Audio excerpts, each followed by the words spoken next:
I'm just so thankful for all of the people who've made this project happen. And you guys are going to get to hear firsthand. This is going to be so much better than me talking. So can I ask the panel members to come up and join me, please?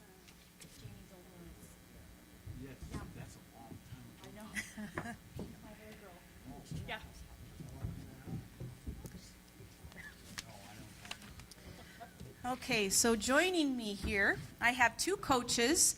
Bruce Napier. Bruce, will you raise your hand? There's Bruce. And Kay Krizik is right here, another coach. And then I have three participants. So these are people who returned to Yavapai County and were a participant of the Yavapai Reentry Project. I have Clarissa Nelson, I have Amy Marshall, and I have Dennis Feast. So I'm going to start, you guys. Yeah. And Maggie, we should have made you come up here with us, huh? Maggie, yeah. So Bruce and Dennis have been matched together. Kay and Clarissa were matched together, and Amy was matched with Maggie, who's in the audience. So, anyway, so that's how this is going to work. So I have a series of questions that I'm going to have them answer about their experience, and then we'll open it up for anybody that has a question that they would like to ask. Okay? So the first one that I'm going to ask, and I'm going to ask this, and we'll just kind of go down with the three participants, okay? So Amy, Clarissa, and Dennis, okay? So first of all, I'm going to ask you to tell the audience a little about yourself and tell us why you decided to enroll or participate in the Yavapai Reentry Project and what the benefits of the project have been for you. So Dennis, can we get you to start? Okay. Yeah, when I first received a letter, it was like Mary Lee spoke about. It was probably 3 to 4 months before my exit date, and I spent 7.5 years in the correction system, and I knew I needed all the help I could get. I've heard, this is my first time, and this will be my last time I ever did time. So I heard a lot about the horror stories, okay, and how hard it was to reacclimate to society, to get housing, to get a job, and so I knew I needed all the help I could get.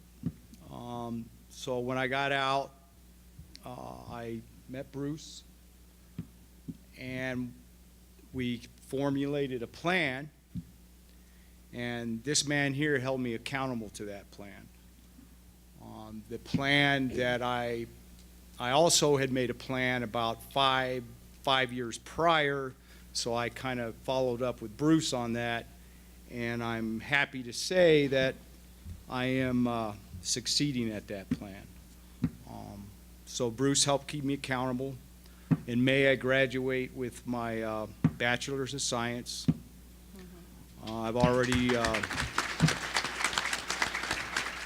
I've been accepted into ASU's graduate program, that was quite a lot of hoops to jump through.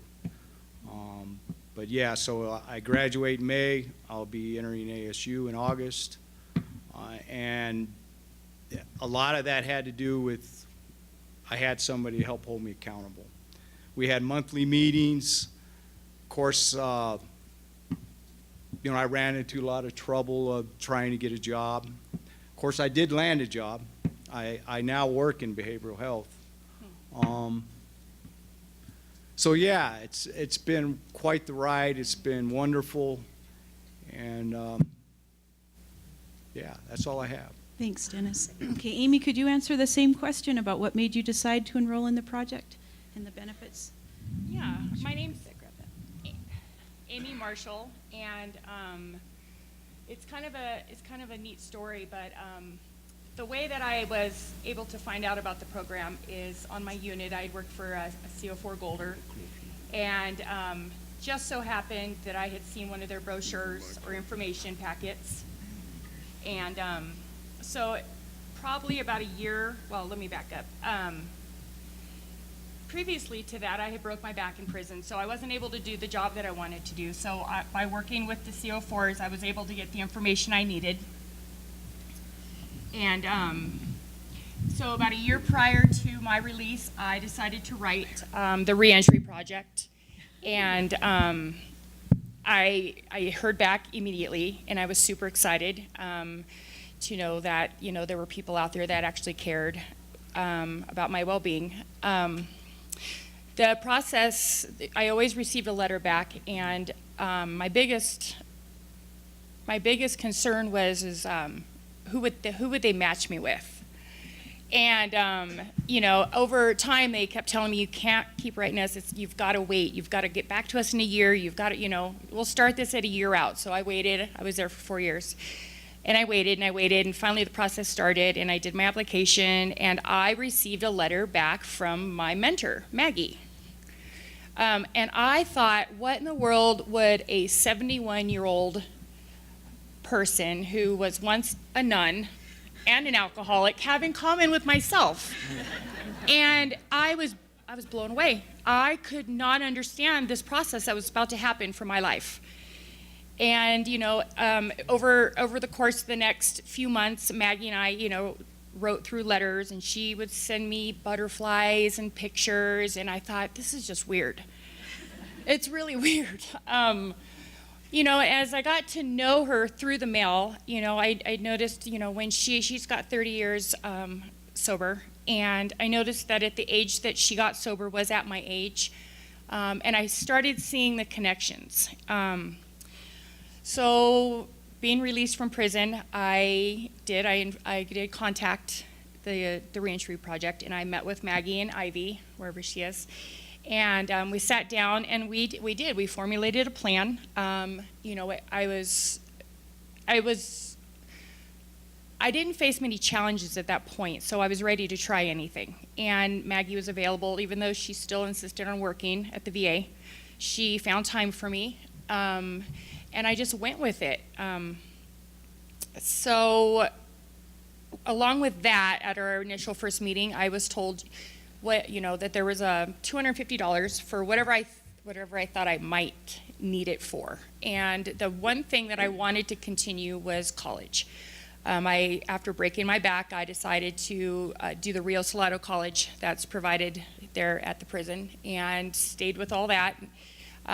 With the Reentry Project, they took me right to and got a computer, and I was also helped to do my FAFSA and get going again, and I'm on my second semester now of school, and I love it. And just knowing that Maggie was there was so important to me. I have a support system.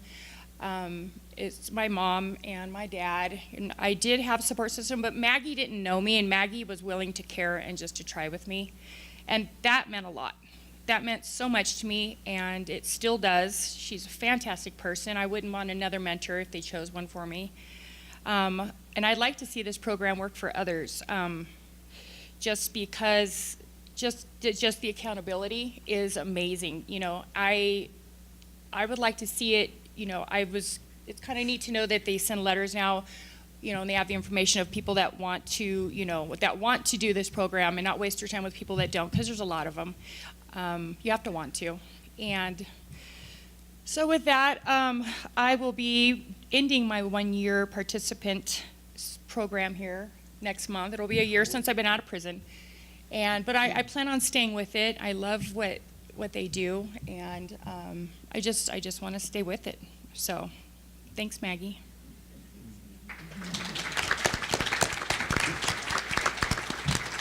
Clarissa, could you tell us about yourself and answer the same question? Hi, my name is, can you hear me? Can you hear me now? Okay, sorry. My name is Clarissa Nelson. I'm a former participant of the program. I was one of probably the first initial ones that they contacted in prison. I was released in 2012. So a little bit about myself. I've been using drugs since I was 13 years old. I'm 46 now, and I'm coming up on 7 years of clean and sober. I've lived in Yavapai County for 23 years now, and I had to tell you, it was devastating when I finally got sent to prison, because my mind told me I'll just keep getting chance after chance, and that county jail was nothing. And I did that for many, many years. I floated in and out of the Yavapai County Jail. For me, my mind told me that was a short reprieve, and then I could hit the ground running again. And that was okay with me. I was okay living that life. I didn't believe I had any other choice. I come from a family where alcohol and drug use was a big part of it. So I grew up around it, so it didn't seem like anything was wrong for a long time. And then there came that day where I went up in front of Judge Kiger. I don't know if anybody of you remember him. He doesn't sit on the bench anymore, but he ended up sentencing me to 2.5 years, and I was just devastated. I couldn't believe I was actually going to prison. That was the one bottom that I thought I would never hit. And when it happened, that's when, I can't really say what happened, but something inside of me said something needed to change, and that change needed to happen with me. And that's when I decided that I was going to do anything and everything possible so that I didn't have to go back to prison. Because I tell you, nothing about that was fun. That it was just, yeah, nothing about it was fun. I did take every opportunity while I was there to better myself to the best of my ability, because the reality of it is that I had lost all opportunity for choice in my life when I got sent there. I had to be told when I could eat, when I could sleep, when I could shower, when I could use the bathroom, when I could smoke. And I had to be in Orange for the next 2.5 years. So while I was there, I ended up getting my GED because I was a high school dropout. I applied for a scholarship and was granted that, and started college and took my first course through Rio Solano 2. English 101 through the mail, written by hand, was very hard. But I was able to do that. While I was there, I reached out and asked a lot of other inmates for help if I didn't understand something.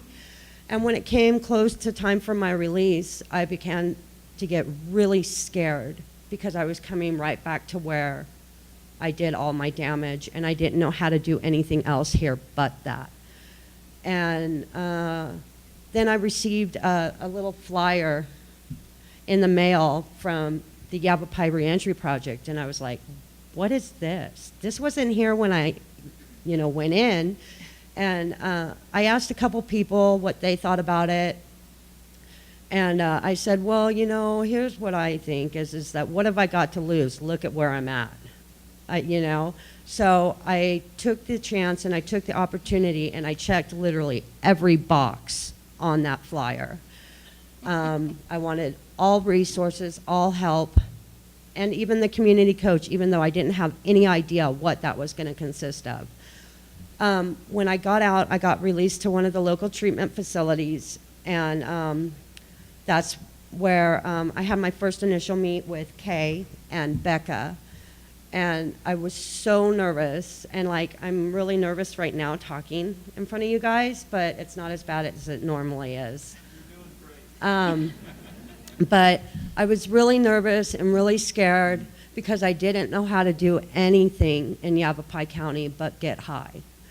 And but I didn't want to go back to prison again, and I knew if I did that, that's where I would end up.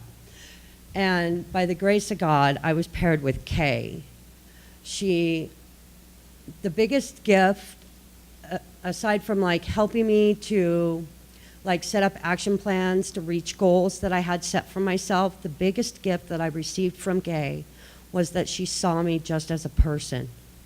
I wasn't an ex-inmate. I wasn't a drug addict. I was just a human being. And that was the hugest gift I could have received. And with that, it helped me to see that in myself and to strip away all the labels that myself and society had put upon me year after year. Today, I'm working on my bachelor's in humanities at NAU.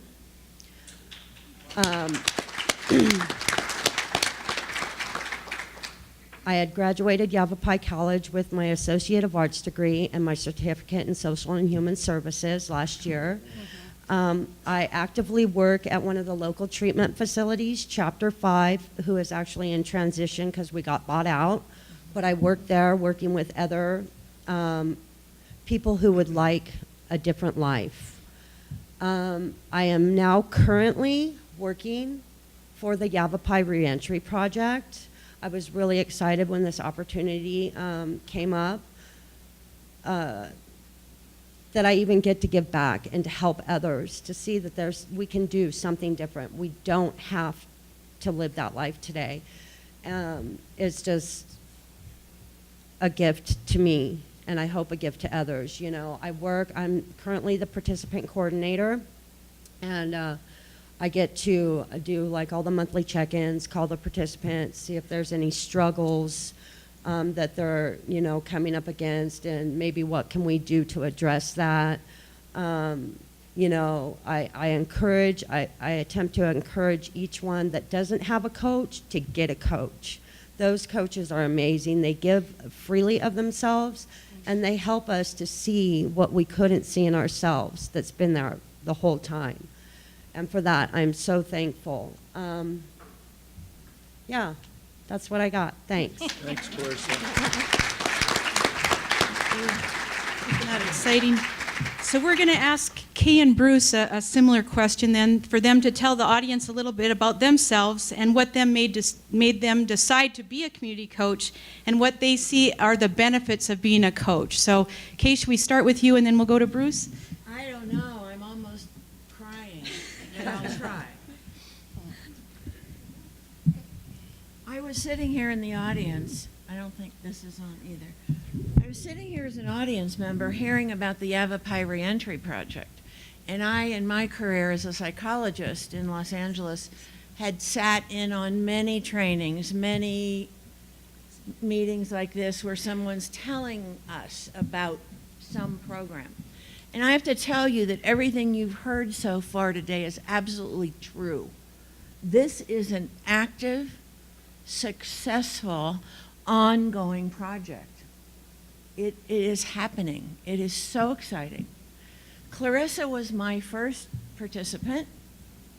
I'm currently working with my fourth participant, who is in the Verdi. I first heard about this program in the Courier, our local paper, and it was an article about that big, buried in some page near the back.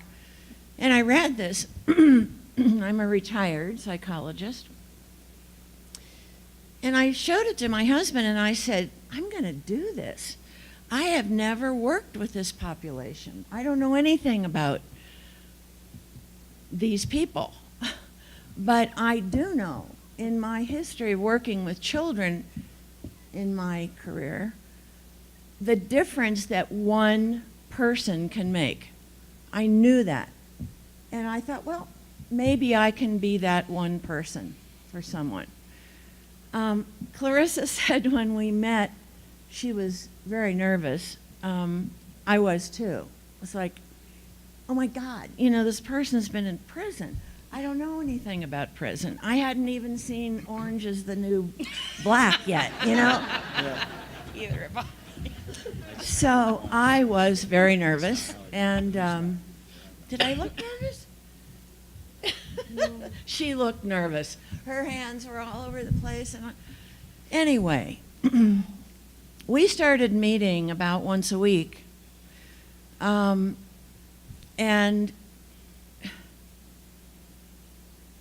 I had no idea what this was going to mean for me. I was doing this for somebody else. A growth experience, I knew it would be. But it's just been an incredible experience for me to be able to share what I know about this community and the resources that are here, to share that with someone who needed to know about that stuff. I saw Clarissa graduate last May, Yavapai College. She came marching in in her cap and gown, and it was pretty amazing stuff. And then I saw her get married after that in a lovely wedding out at Goldwater Lake.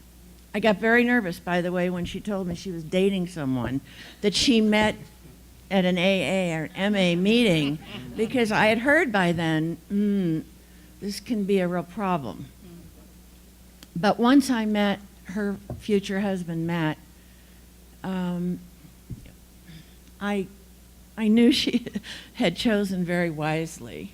And it's true, right? They just went to Hawaii on a vacation. So,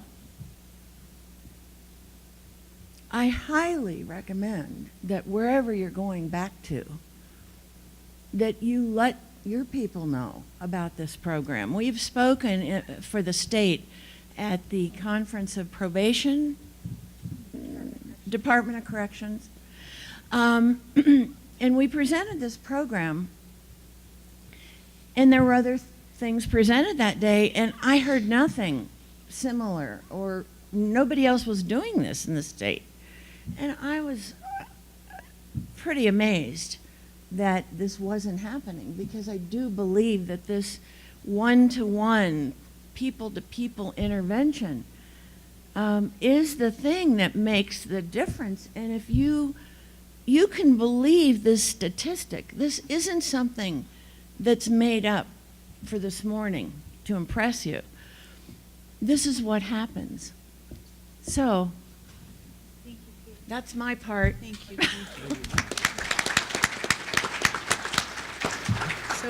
So Bruce, can I get you to answer?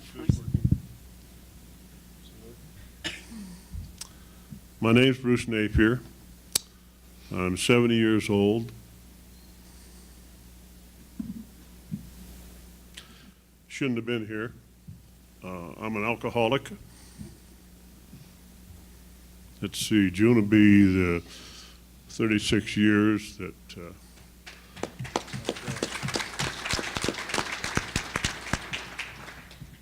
that God kept me alive. And so, because I'm here, I'm willing to do something for somebody else. I want to do that.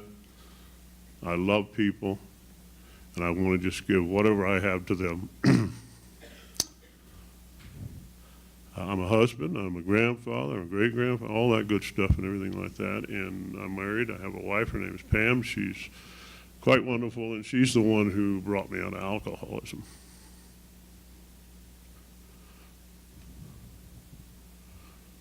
I'm a Christian. I know Jesus Christ is my Lord and Savior. He's done it all.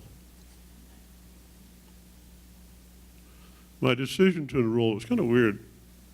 Every once in a while I take a shower, you know, so I was in the shower and this goofy advertisements on there. I don't know what it was, this entry, or I don't know what it was.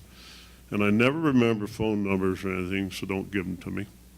And, but I did remember this one, and I called it, and that time there was someone there, and now we have Mary Lee and Ivy's there. And so I went to the thing. It took about, I think, was it a couple hours for the training?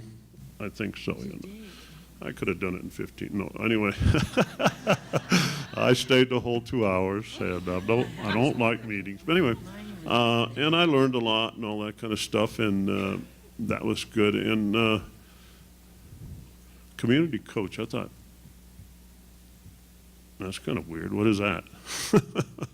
I had no idea what it was, and I was glad to give it a try. My thing, because I'm a Christian, I look for God-sized tasks. I'm looking for something bigger than Bruce, something new, something that might be, like being up here today is new to me. I don't usually do this stuff, and but I was looking for something that I could grow in and I could learn in. Well, I've grown a lot just to be around these people.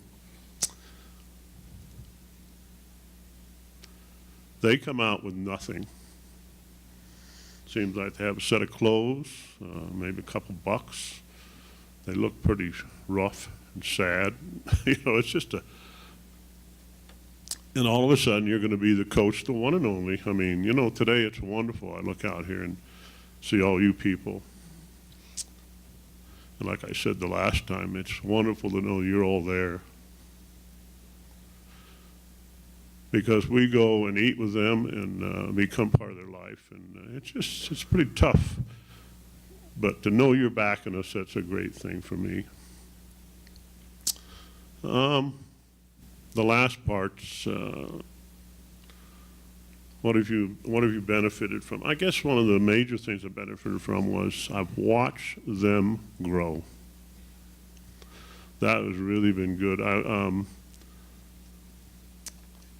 Dennis next to me here, he's doing some training. I don't know what exactly it is, but it has to do with classes and that type of thing. And then I went to lunch with him again after the year. We're still friends and all that kind of stuff. And he said, you know what was so great? I don't remember the story exactly, but he said that to watch some young fellow in that class starting to get it, just starting to get it and really grabbing a hold of it, and it's starting to change his life. And Dennis was just absolutely excited about it. It was really neat. Well, I get excited about these guys. I'm excited about Dennis. He's just flying along. I'm just going, wow, what is this? I thought alcoholics were dummies like me. But he just goes to college, and he's loving it and going along fine. So anyway, again, when I start out, I let them know it's a one-year program, and at the end of the year, we have a little, usually I go to lunch with them or something, take a little time together, so that's kind of neat. And, but I just love loving them, and I think they need that a lot. They need somebody just to see them as who they are, and not only love them, but as you're working on that, give them some direction, give them some hope. They don't have any hope coming out of prison. They're, like I said, they got nothing. So, and one of the favorite things I like to tell them about is them. When I see them do something good, I tell them, I'm very proud of you. I watch their faces. I'm very proud of you. And I also tell them quite often that I love them, I care about them. And so here I go. I think I've had 5 participants so far. I've enjoyed every one of them. Some of them are harder than other ones. I had a young man, he was tattooed from head to toe, and I don't think I have any yet that I know of. But anyway, I loved him just as much as the rest and tried, and that didn't work out too good. But there's ones who do and ones who don't, and you can't take it too hard. If you want to become a coach, you just got to go, I want to become a coach. And you got to be, 2 things you got to be willing to be a coach and available. It took 2 hours, I told you, to do the training. And then it takes about, for each participant, about an hour a week. And then as I move along, sometimes things are going quite well. I drop off to 2 every other week, and that way I can pick up another participant and continue to work with them. So, and then, like I said, at the end, there's an exit time, but most of them have stuck alongside somehow. I got one guy who comes shoots pool at my house every week, and he now works at the Safeway, and he's moving. Another thing that I really like a lot, and is a benefit, is to watch them on their own glue their families back together to a certain extent. Dennis, I've seen him with his sons and all that kind of stuff, and it's just like, oh, that's really neat. And what I like to do is see them do it, not me do it. I don't buy them coffee. I barely, once in a while, we swap lunches. I do it, and I do it once, something like that. But I try to stay out of the way of being an enabler. I want to be someone that's there they can talk to, ask questions, anything, and if I don't know the answer, I tell them I don't know the answer, but I will find out, and then later on I'll let them know. So anyway, that's me. Thank you. Okay, so the next question for Amy, Clarissa, and Dennis, and Amy, how about we'll start with you? Okay, so it's, what has been the most significant challenge for you since your release from prison, and what have you done to overcome it?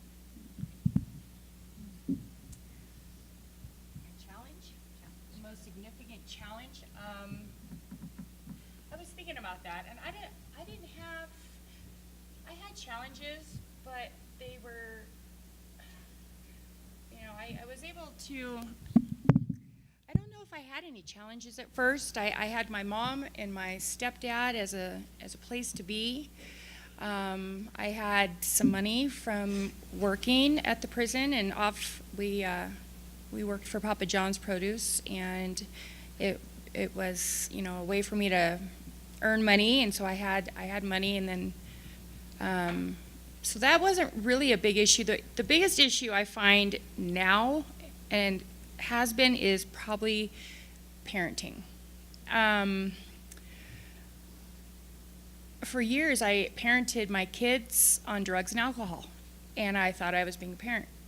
And then you go to prison, and you're not a parent, you're an inmate, and you're lucky if your family brings your kids to see you or if they want to see you, which one of mine did, 1 out of 3. And you can take all the classes they offer, and I've taken them all, and you can try to prepare yourself on how to parent, but it doesn't give you what you need. So parenting has been my struggle. My youngest daughter, her father actually was in a fatal car accident 2 months ago from drinking and driving. And so with that, I have become a full-time parent again to Autumn. And then I have a great new family and boyfriend, and he shares his 3 kids with me. And I try to do my best at that. So one of my struggles, and I did go to Ivy with it, was I don't know what to do. I've never parented clean and sober, and I'll have 5 years June 5th. But so Ivy, points me in the direction of, let's do love and logic, and let's try this, and let's try that, and come get this, and we can do that. And it seems overbearing, but at the same time, it's a solution. It's a solution, and it's worth a shot, because parenting is a struggle. It's probably a struggle for most people, but I've never parented without drugs and alcohol. So I try to be compassionate of that. But once again, I have the reentry, and I have Maggie and Ivy and people that I can ask these questions to that have the answers. And for that, I am grateful that, I know that I can call them. I could probably do the footwork and look through the yellow pages or ask around, but it's a quick and easy way to get the answers that I need. And for that, I love that. You're welcome.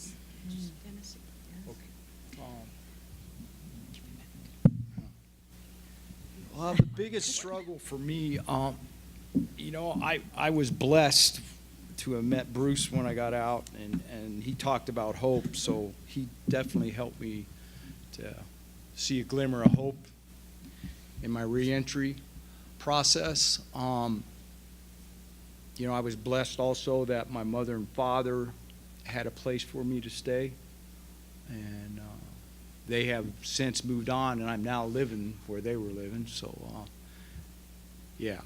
But for me, the hardest part was learning how to do interactions with the public and the people, and not being overstimulated. Anytime you're sentenced to over 5 years, you start on a higher yard. I had, due to the circumstances of my charges, I had to start on a higher yard, and you have to live this persona in there so you could, I didn't want to be part of the mentality of the majority, so I lived this persona, so I could go to school, be left alone, do my own thing, not be involved with any cliques. So anyways, when I got out, it was a whole nother story. And I'm still working on that. I've been out, January 23rd will be 2 years that I've been out. I was released from parole a little over a year ago. I see Donna sitting back there. Thank you, Donna. And I'm learning how to have intimacy without strings, and like Bruce, and I'm not talking about a significant other. I'm talking about to really love your fellow human being without strings, no attachments, because I lived my life in addiction for a long time.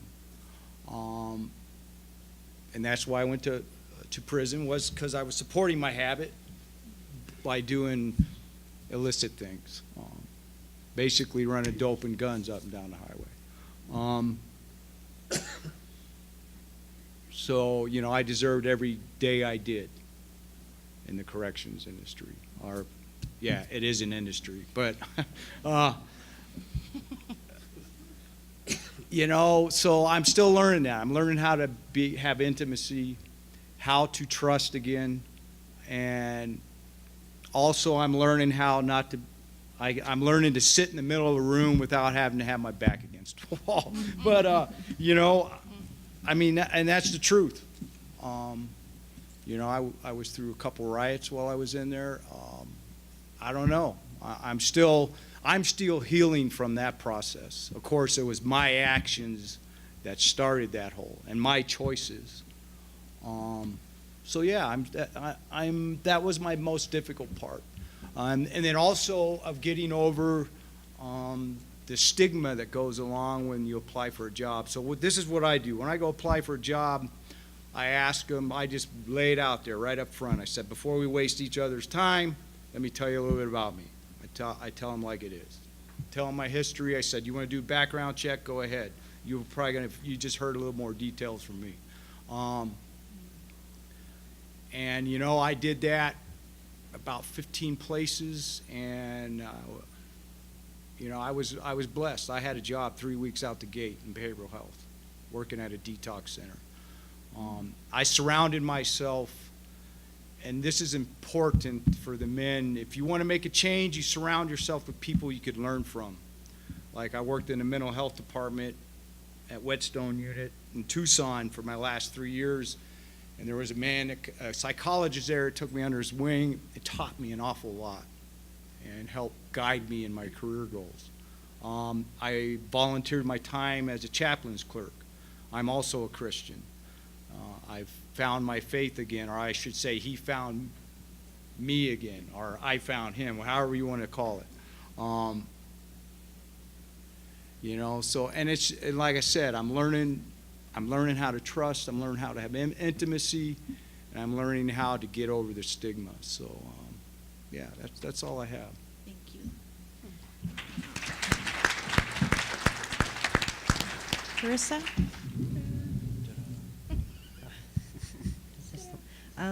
So, I mean, for me, you know, basically, I mean, hello? Okay.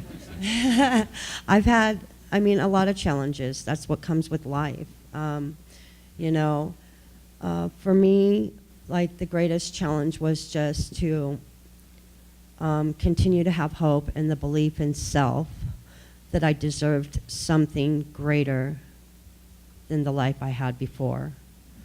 You know, and so I have good days and bad days still today. You know, some days I have self-doubt. And that's when I make it a point to pick up the phone and I will call Kay, or I'll call other women who are part of my A team that help me to re-see, you know, all the good within me and that I'm doing what's right. You know, that is really my biggest challenge, is to continue to believe in self, because for so long I didn't, and for so long I was told that I wouldn't amount to anything. And to retrain myself to think something different has been my greatest challenge. Thank you.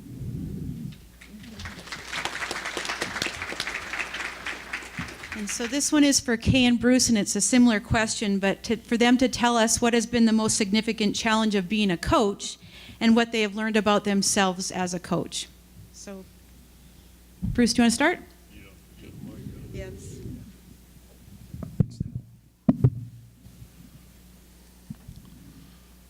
Okay, one of the most significant challenges I had to learn how to listen better, not too tough, except a lot of people don't. A lot of people don't give you a chance to answer. And, you know, in order for me to learn about these people, I learned to ask them questions.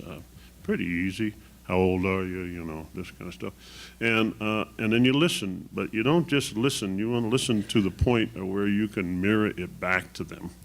You can tell them back what they just said. Maybe not perfectly, but pretty close. That means you're really listening well and you're paying attention. If you're not sitting there, ask them a question, talk over them. They don't get a chance to say anything. And then in the meantime, while they're talking to you, you're thinking of another question. So you're not paying attention at all. So I've got to learn to pay attention closely and listen and find out what's going on with them. One of the other things I had was I had to learn that this whole thing is a process. I've learned that quite a bit lately, whether it's my life or their situation. It's a process. I mean, you know what? In a process, you have the ability to do some good things, some things that don't work. You can change them, you can move them around, whatever. And I'm sure this whole reentry program has been a process. And then in that process, I've had to learn to let them be the doers. My wife gets on me about that once in a while. You know, in other words, they need something, so I mean, I ain't going to give it to them. If they need some food, I just tell them, well, you know, get a hold of St. Vincent de Paul. Here's the telephone number. You know, you got to get them going. They got to do it. And whatever's done, they did, you know. And so you just let them do it and get out of the way. Don't, I keep wanting to do more, you know what I mean? A little bit more, a little this, that. And I don't give them gas money. I don't give them coffee money. I don't give them cigarette money. I don't give them nothing but Bruce, plain old Bruce. That's what it's all about. And that's what they get. And they do very well with that because you make this list I was telling you about, priorities, those type things, and you ask them to do them. It's pretty simple. And one of the things I do that maybe is a little different, I don't know, but I ask them if I can ask you a personal question. They always say yes. But I don't just barge into their thing about their wife and their kids and everywhere. It's not my business. But if I need to know a little more about that, I'll just ask them, can I ask you a personal question? They say yes. I say, how you doing with your ex-wife? And where are you at on that? Where are you at with your kids, you know? And many times, these things that happen like this absolutely destroy families. Not just the person who went to prison. Think about mom and dad and brothers and sisters and everybody, their kids. You know, it's a terrifying, it just rips through the community. It doesn't touch one person. It touches many, many, many people. And you know what? There's a lot of people running around hiding about things that have happened in their lives and also in their families' lives and down the line. So I was talking to Jeff Noonan in the beginning. He's a friend of mine. And I believe somewhere down the line we need to come up with something that can help the extended families better. In other words, we're helping the person get out of prison also. I don't know what it is. It's just a thought. Help the extended families better because they're out there crushed. Some of them are scared to go to the store, frightened. You know why? Because when they go there, somebody's going to see them, know them. You know what they're going to ask them? How's so-and-so doing? Not so good. It's a downer. It's always hitting them down. So anyway, that's an idea. And that was hard for me to learn to let them do what they got to do rather than do it for them and just locate clothing, all the basic, easy stuff. And like Dennis said, he got to stay at his folks' house. Now, if I'm correct on this, Marilee, don't they have to have a place to stay here before they come here in Yavapai County? Is that correct? Yes. So they have to have a residence they're going to here. Thank you.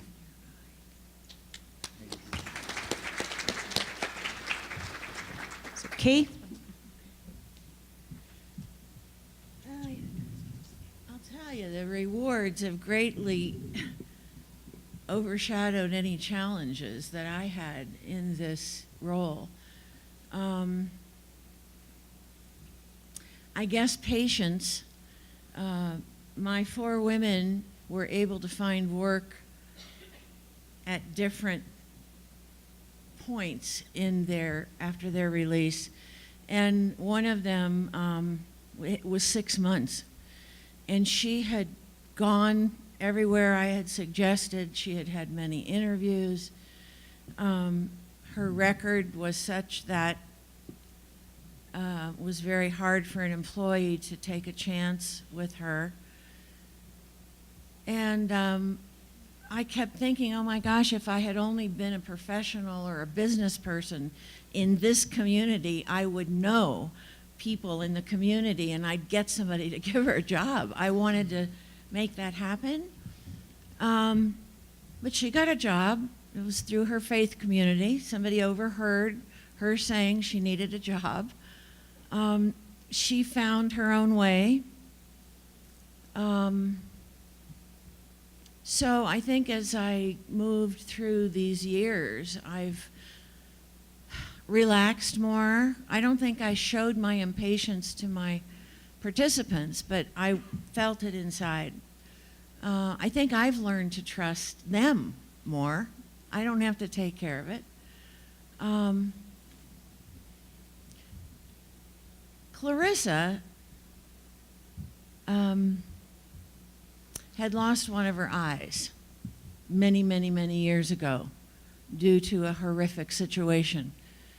And when I met her, one thing she told me was that this eye she had was very scratched up, and she had found it in dumpsters, and she had dropped it places and stuck it in her pocket, and it was a mess, and it was hurting. And I had never looked for an eye for someone. So that was a challenge. Where do we go? I went to my optometrist, and by the way, I went to a lot of people that I deal with, my hairdresser, my optometrist, my dentist, and I have asked each of them at different times would they volunteer to do this, and every one of them said yes. Anyway, my optometrist gave Clarissa a free eye exam, and she happened to have studied under a woman who had just come to Phoenix at the Midwest Eye Institute, and her specialty was prosthetic eyes. So we went down, we had an appointment, and her $250 went toward getting this eye. And then some wonderful person in this community, who I still don't know, anonymously had given some money through some fund, and that paid for the rest of her eye. And we met this wonderful woman down there, and she got a new eye. And it's not glass. I thought they were glass. It's plastic.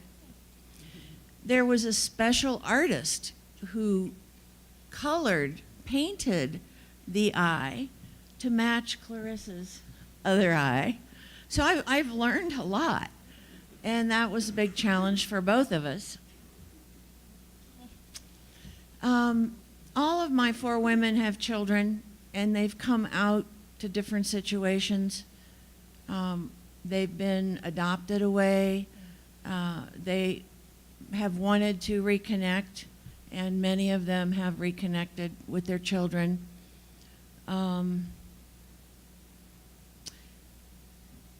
I'll say that all 4, and Clarissa was the first. When Clarissa said to me, "I'm done, I am finished with that life," I believed her. And it was true. The second woman participant said to me, "I'm done with that." And I believed her. And the third one, they all said to me pretty early on, "I'm finished with that." And I said to each one of them, "I believe you." And I did. And I thought, well, am I just some pushover Pollyanna? Do I really?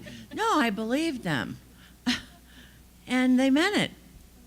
They're all right now living in our community doing well and doing what they need to do and making the choices. And I think that's one of the big things that we do as coaches is talk about choices. How every day, every hour, every minute, we make choices. And those choices end up creating the life we're living right now today. And Clarissa is an example of a woman who had made a lot of bad choices in her life, but when she decided to change it, she learned how every day to make the right choices. And just a funny thing, and then I'll end. I'm a pretty nailed down, organized person. I have a calendar and I know what I'm going to do the next day. But it ended up that Clarissa would call me and say, hey, remember we have a meeting Wednesday to go to the steering committee. Yes, Clarissa, I'm going to be there. So that was pretty cool. So this experience has been really wonderful.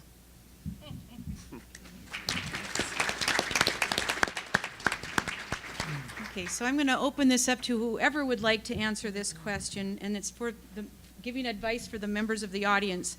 What can we do as citizens and as a society to help people succeed who are re-entering from prison back into our community? So I know some things have already been brought up, but are there other things that anyone would like to add on what we can do as a society to help people re-entering? Anybody? Yeah, sure, I'll speak. Is this the live one? Yeah, this is the live one. Not that I've had the same experience, but I work with individuals who do have this experience. You know, there's a stigma that goes along, you're an ex-con. If, like for instance, this program is volunteer. You have to volunteer it. I mean, if a man or woman is willing to volunteer for a program, be accountable to somebody else, and I heard somebody talk about becoming willing, then that's real important. They're making the connection between the head and the heart. The need and the want's there. And too often, I've seen this, it's like you paid your debt to society, you walk out the gate, usually it's like a boot in the butt and see you later, and go see your parole officer by such a time. If not, you're going to be in trouble, right? And that's cool. You should be accountable to the work it requires. Have some responsibility in your life. I agree with that. But to keep holding a person down once they've already paid their debt, that's another thing. And I've felt this at times. It's almost like kicking a man or woman while they're down. And if you've already paid your debt, why make it so hard? Like, for instance, speaking personally, all my crimes are over 10 years old. It took me a year to get a fingerprint clearance card so I could do internships, get accepted into a graduate program. And I'm still fighting to, you know, none of my crimes were all drug related to support my habit. Transportation for sale. You know, I mean, I think there needs to be some kind of distinguished between nonviolent and violent, some type of tier program maybe, or a phase program that you could help somebody acclimate back to the community before they walk out that gate. I think there needs to be more of that out there. I mean, that's my personal opinion, and there is studies out there that says that's what works for people that have drug problems. Matter of fact, I know I did a research paper for one of my capstone courses, and it was about the Arizona Department of Corrections. And they've known what's worked for a long time, but they don't implement it. So, and that's all I had to say. Thanks. Does anyone else want to answer that question? Yeah, I do. Okay, Bruce, thank you.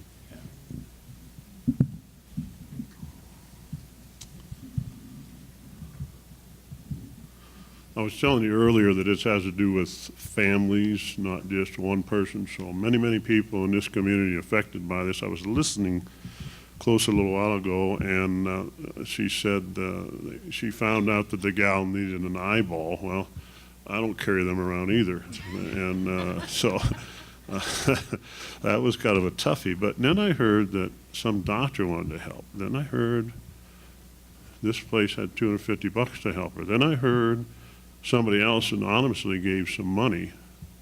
So I think that you people really want to help in different ways. It doesn't mean you have to be a coach.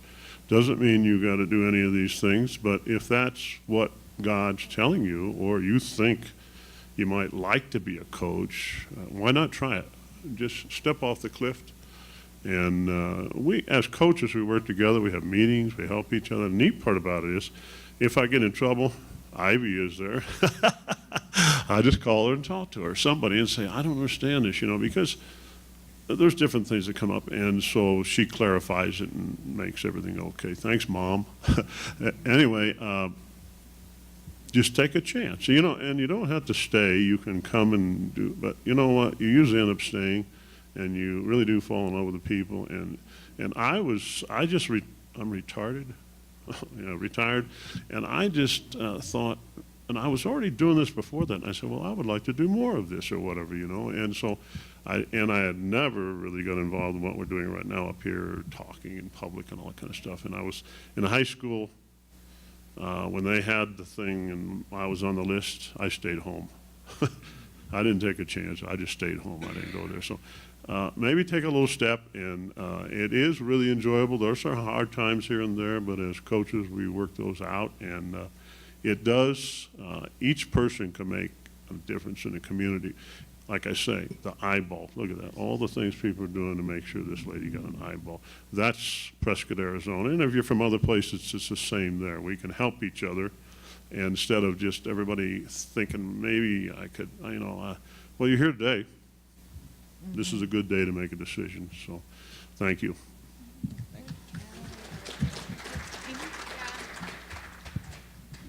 Along with that question, what I want to do, and I've talked about this before, is I want to go, I don't know how the stipulations are, but I want to go and be a part of just visiting inside the jails, or visiting, I think Ivy and I talked about going into the juvenile halls and trying to get a head start, and just trying to make a difference there. I mean, the whole letter thing to DOC and providing that they even get it due to mail and property and all that is great. But sometimes for me, it was important to see a face or to hear somebody speak that's been there, done that. And so that is kind of where I'm at with everything is, I've actually just completed parole as well. And,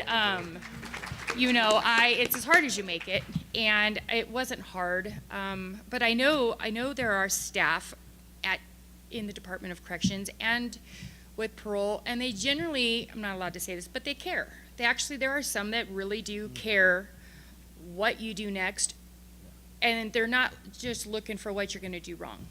So I want to start that journey. And, I don't know how the law looks at it, but I want to go into the juvenile halls. I want to go into the jails and see if we can't start getting this going physically. So that's it. Mm-hmm. Right there. I wanted to just clarify our role a little bit. We do not, as community coaches, interface with probation. We do not become friends and talk about our participants. We do not talk to the AA sponsor. Sometimes through fundraisers or whatever, we might meet each other, and then after the fact, get to know each other, but that is not what we do. We are a friend in the community. That's it.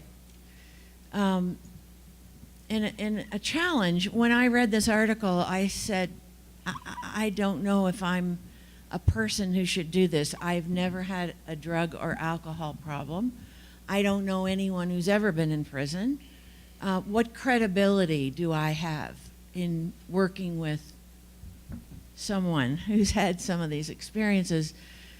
And when I talked to the person who was the director at the time in the beginning, Becca, I told her that, and she said, you just, and this is what I'd already planned to do, and she reinforced it, I'm just going to tell them right up front, this is who I am.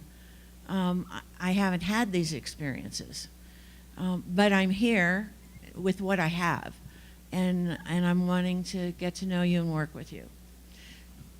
And I'm wondering, when I said that to Clarissa, did you think anything about that? Like, okay, she's not going to be able to help me, or I never asked you that. Well, I mean, just real quickly, I wasn't looking for somebody that had that in common with me. I was looking for somebody to encourage me and help guide me in reaching goals and learning how to just do life. I have people in my life that help me to work on my alcohol and drug problem and all those other different parts. I needed somebody to help me to learn how to open a bank account, learn how to enroll in school, learn how to set an action plan for myself to reach my goals. And that's what Kay did for me. Real quick on the question about what you guys can do as citizens or society is for, like, when I think about it, I think one of the first things is to not judge us by our past. It is our past. It's not who we are today or who we hope to become in the future. And if you give us the opportunity and take that leap of faith, you would be amazed at the people that we could become. So that's all I got. Thanks.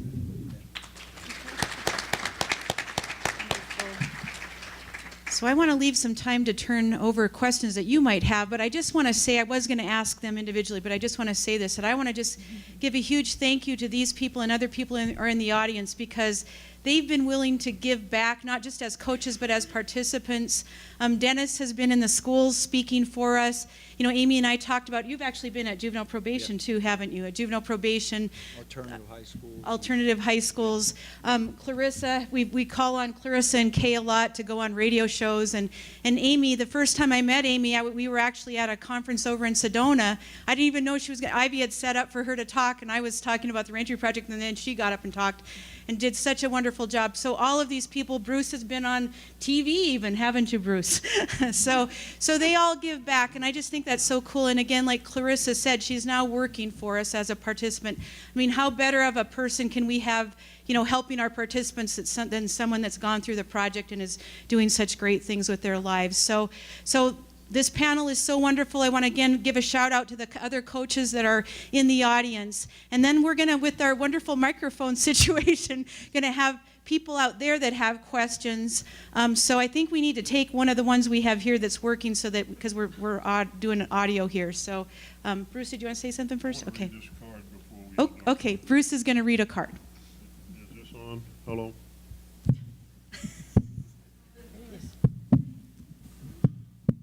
Hello? Okay, I'm going to read this card. One of the participants gave this to me. I'm not doing it to brag. I'm just telling you what happens to a person's heart.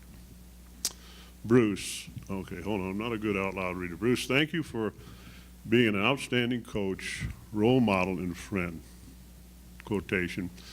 Thank you for helping me transition into real world from prison. You have made it easy for me with your help, support, and friendship. Quotation. All because you care. End of quotation. And that alone, but as alone, wait a minute, that alone is a gift of God has given you to make me feel so blessed that I have, just a second. I was put with you as a coach. You'll always be in my heart and be very dear, close friend whom I have the utmost respect for. Quotation, thank you for being you. End of quote. All all helpful, supporting, and caring person. Thanks. I'm so blessed to call you a friend for life. And then it says, God bless you, and I won't read the name. Thanks.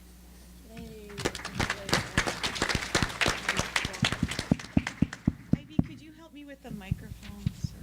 Okay, so we're going to steal one of the microphones up here that works. And who would like to ask a question to our panel? Hi, I'm Angie, and I have recovery homes, and I'm going to direct it to all three of you, but Bruce mentioned that there's a time that when you get out, the sounds, all that, I think what you said was stimulation was just too great. How many days, if we could put it in days, would you suggest? I know it's individualized, I understand that part, but a couple of days to kind of just decompress? What would be your suggestions? Any of them, Bruce, person next to him, once they get out of DOC, yeah, how long, okay, when they come into a recovery home, usually we put them on work search, we have them get up and start doing different things, but what you mentioned is there a lot of overstimulation just coming out from being incarcerated. How many days would you suggest to kind of allow the individual to decompress? Well, of course, it would be, each individual is different depending on what they've been through, you know. For me, what I did is I asked the family members that picked me up to stop at the first grocery store they saw, and I walked in. I did exposure therapy is what I did. Okay. And I went and stood in the grocery store, and I had to stand there for about 15 minutes. And it not necessarily the people, but it's all the different sounds and smells and visual stuff you see. Like you see orange. There's certain smells you only smell in there. Most of the complexes, it's minimum vegetation, you know, warehouse type of living on the lower level yards. So, you know, each individual will be different. So actually possibly having them integrate right away is helpful? It was for me. Okay, I great. jumped in with both feet. Great. Because I knew what to expect. I also, like I said, I had a man that I kind of tried to get close to, that helped me to, he let me know, he prepared me for what was going to happen when I walked out. All right. So I was blessed in that aspect. And so, yeah, I just jumped in with both feet. Okay, but I do believe that the sooner the better, absolutely. Great. Get out there, get going, start looking for work, because you're going to hear a bunch of no's before you hear a yes. So. Okay. Thank you. For me, I had been privileged to be a part of, we would go off-site for fire crew and for a Papa John's produce job that we had. So just the exposure on the bus with the windows, and I was car shopping out the windows and seeing, you know, civilization. I think that had helped me. But as far as getting out, I don't think you should sit and wait. I don't think you need to wait for somebody to come to you. Your mind gets, you just need to do it. That's my advice. I mean, I also just started getting it done. I mean, you do have deadlines, you do have requirements. It can feel like an overload, but it's not impossible. It's, like I said, it's as hard as you make it. It's not that hard. Prison's not hard, and life outside of prison is just a different challenge. But I mean, don't sit around and let it come to you. Go do it. So Great. I don't think any time's needed. That's good to hear. Thanks. My second participant was afraid to leave the house. She came out to her mother's home, and she was afraid that she would see the people that she had used with, and that she would be sucked back into that. And so I used a technique called successive approximation, which many of you may know about. I suggested, first of all, in the first week, that she, in the first 3 days, go out and sit on the front porch. So she did that. In the next 3 days, she walked out to the end of the sidewalk, and then we met, and we talked about that. Well, she actually had walked 3 houses down the sidewalk by the end of that first week. And then the next time she went shopping at Fry's with her mother, stayed with her mother by the cart. So she slowly, and pretty soon, I mean, it didn't take very long, but giving her baby steps was really helpful for her. And it's a technique that's used in a lot of different situations. So that might be something, you know, for your people. Right. You might have them walk with someone. Thank you. However that works for you. Thank you. So yeah, just real quickly, you know, each person has their own individual journey that they've been walking, and a lot of people come out with more than just an alcohol and drug problem, dependency problem. They are multi-diagnosed with mental health issues, and so we need to take that into consideration. We can't force anything upon somebody, and being in prison, whether people realize it or not, creates a traumatic experience for each and every person that's been there. I found this out for myself, and I didn't even realize it, but you know, I had some form of PTSD from being in prison. I was institutionalized. You know, I was behind those prison gates and barbed wire, and you know, stepping out into the real world is a frightening thing for many people. And if you are already coupled with behavioral health issues on top of alcohol and drug problem, you know, you have to be really mindful of not pushing somebody too fast, because that could have devastating consequences. Thank you. Thank you all for your feedback. I appreciate it. Next question. Oh, sorry, there you go. Yeah. Am I okay? Yes. Okay. And I just wanted to say this to Amy and for others like you, Amy. I've been a DOC chaplain, county lockup chaplain, juvenile detention chaplain in Arizona for about 15 years now. And there is a huge need for what you talked about earlier, somebody to go in and work with the juveniles especially, and especially the girls. I have a good rapport with kids. I love that. Girls are a different issue, and to have somebody with a background that's come out from that, healed from it, is succeeding in life, to talk to those girls is huge. And I just want to encourage you to follow through with that. Hi. I don't think this, oh, it is working. Hold it close. I'm just curious with each of you three, how hard was it? My concern is somebody getting out, whether they have a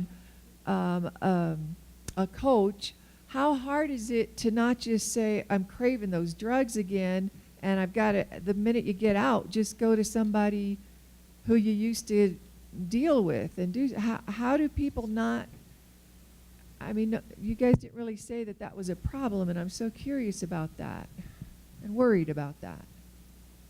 So I'm going to tell you, it is hard. It is hard. But this isn't my, I'm going to say this isn't my first rodeo with being in AA or NA. I was introduced to the program when I was 16 years old. So I was very familiar with it. I knew that for me, when I got out, I needed to reconnect with that community if I wanted to stay clean and sober. I had to do all parts of that program. Just like a disease, any disease, I'm given a treatment, a medication, which is the program of Alcoholics Anonymous, the 12 steps, the 12 traditions, a sponsor, my God, not anybody else's, but mine. And with all those parts, I can continue for this moment in time, right now, because I can't guarantee tomorrow, but right now I can, to stay clean and sober. And when I get those cravings or those urges, I can pick up the phone, because I have this whole little toolbox of all these little tools that I can use, you know, which is picking up the phone and talking with another woman in the program, somebody who can understand my struggle or what's going on with me, or help me to see it from a different perspective. that it's really not as bad as my addict thinking likes to make it out to be. So I'm not going to say that it is easy, because it's not. That was one of the things that scared me to death, because all I knew how to do here was get high. I didn't know how to live any other way. But by the grace of God, through the encouragement of my coach, and also from my sponsor in AA, I learned to live differently. Thank you very much. That's a good question. I was only in the Department of Corrections for a little over 4.5 years, and you know, you do have your parole officer to be accountable to. I guess the moral of the story is I watched my 3 kids grow up through photos for over 4 years, and that sucks. I was a selfish individual before. I didn't realize it, but not a day goes by that I'm not grateful that I had some reflection time and a timeout every day for 4.5 years to try to figure out on how to do it differently or not do what I was doing. The boyfriend, you know, he served in the Army for 8 years, so he knows how to keep me in line when I'm going sideways, or if but as far as my cravings, I can't say I had any. My biggest fear was, while I was there, I broke my back, and my biggest fear was that I would get out and find a way to play the my back hurts card and go towards the narcotics. And I didn't. If I lived through 3.5 years the way I did with what I was given there, and I survived it with, I tolerate it. But every day is a challenge. I think that I'm never going to be cured. I'm not going to be fixed. I've had plenty of time to think about what I did wrong, and I don't want to see my kids grow up through photos anymore. It's not okay. So I think it's a good question. It is a challenge. I just redirect my thoughts, I guess, if that need or that wish comes up. So thanks for asking. Yes, that's a real good question. And, recovery, too, is an inside job for each individual.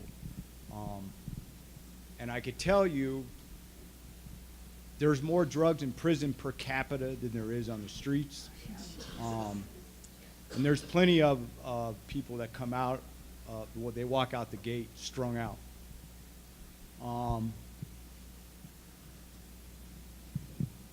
But you have to, it's an inside job, and you have to make the choice a day at a time, like Clarissa is talking about, that you do not want to do it. Because this is where it took you. Living with a bunch of people that you really don't want to live with. And I'm not going to go into details, but some of the stuff I saw as a direct result of addiction and behavior from addiction, and how people acted and what people did to get their drugs while they were in there, and what happened to people that didn't pay their drug debts, that was enough for me. That was enough for me. Everybody has their own bottom.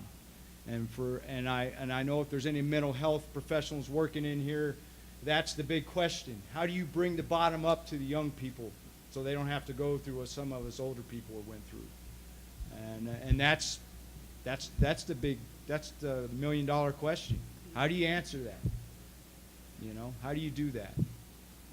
And so for each individual, it's different. But I'm coming up on 10 years clean and sober in July. And I'll tell you what, it's not an option anymore for me.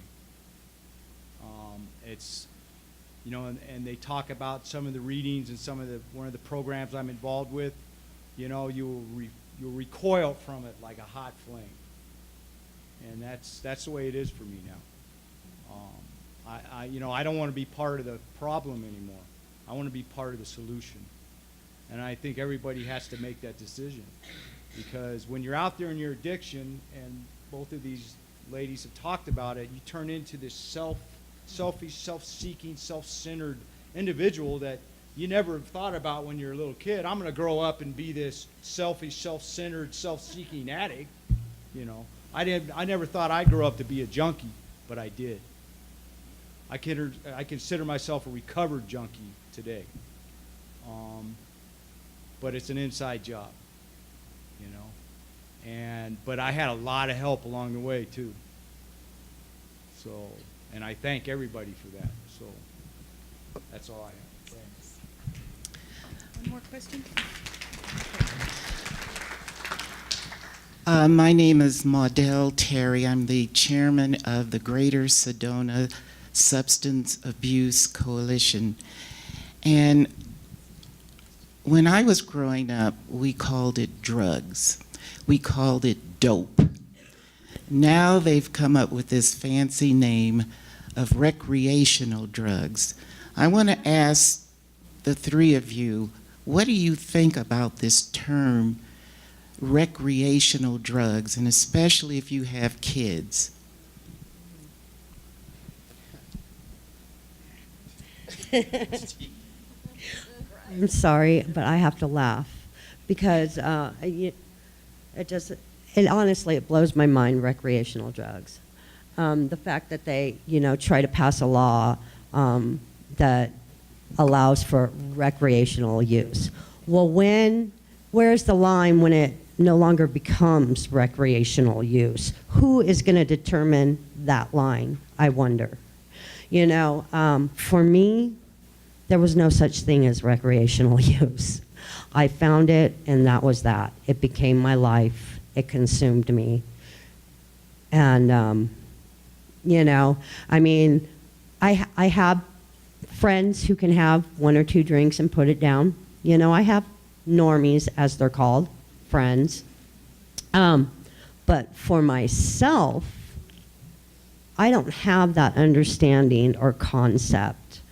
I think that allows for the addict to be able to run more freely within their disease. And I think that will, not saying that it isn't a big enough problem already, but it will create an even bigger problem. Thank you. Recreational to me is when you get to go outside. It's not a drug. It's when they say you can go outside and you have to be, come back in when the yard closes. There's nothing recreational about drugs, and it blows my mind as well with the marijuana. I understand it helps people with certain issues and all their excuses. I have no sympathy for any of that. I don't understand it. Recreational drug use, that's a poor excuse that's just an excuse. And I don't like excuses. So I don't, there's nothing right about it, it's wrong. And those are questions that I've had, about people that are recreationally smoking marijuana. You don't want my opinion, because it sucks for those that are the ones doing it. So yeah, I don't like it. I don't understand it. It shouldn't be okay. So. Recreational drugs. Well, if you define a drug, you go from an aspirin, ibuprofen, to Excedrin, to the psychoactive substances of, alcohol, marijuana, the narcotics, the sedatives, the barbiturates, all that stuff. I've never been able to do drugs recreationally. I knew from the time I was 18 years old I had a problem when I drank too much. And excuse me if I keep bringing this back to me, but I'm talking about my own experience. But yeah, I don't get it. I do believe there is medicinal purposes for some of the stuff that they talk about, absolutely. But a guy like me couldn't do it medicinally, that's for sure. And I think it's all, and marijuana was my gateway drug to the harder drugs. Yeah, so I think it's a cop-out. That's what I think. So. We're going to have Bruce, and then we need to go on to the next. Go ahead, Bruce. I guess I'm last. Recreational drugs. I got to think about that a little. Oh, no, I don't have to think about it very long. It kills people. Drugs kill people. We're some of the lucky ones up here. Alcohol kills people. People get on drugs and rob places, rape people. What are we talking about, recreation? That's the dumbest comment I've ever heard in my life. Not that you're dumb, but you presented it.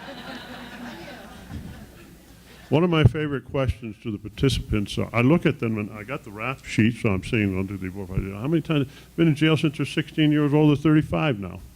I said, you've been pretty dumb, you know?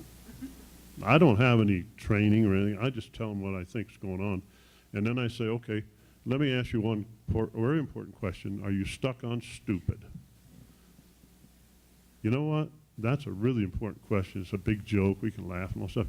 I want to know, are they going to go somewhere or aren't we going to go somewhere? Are you stuck on stupid? Are you done with that? What are we doing? What's the direction here? Help me a little bit, because I don't know them. But a recreational drugs thing, I mean, and now the next thing coming up, I just found out because a couple of my participants have marijuana cards. They got out of prison because they're in drugs. They did all kinds of bad things and everything, and now they get marijuana.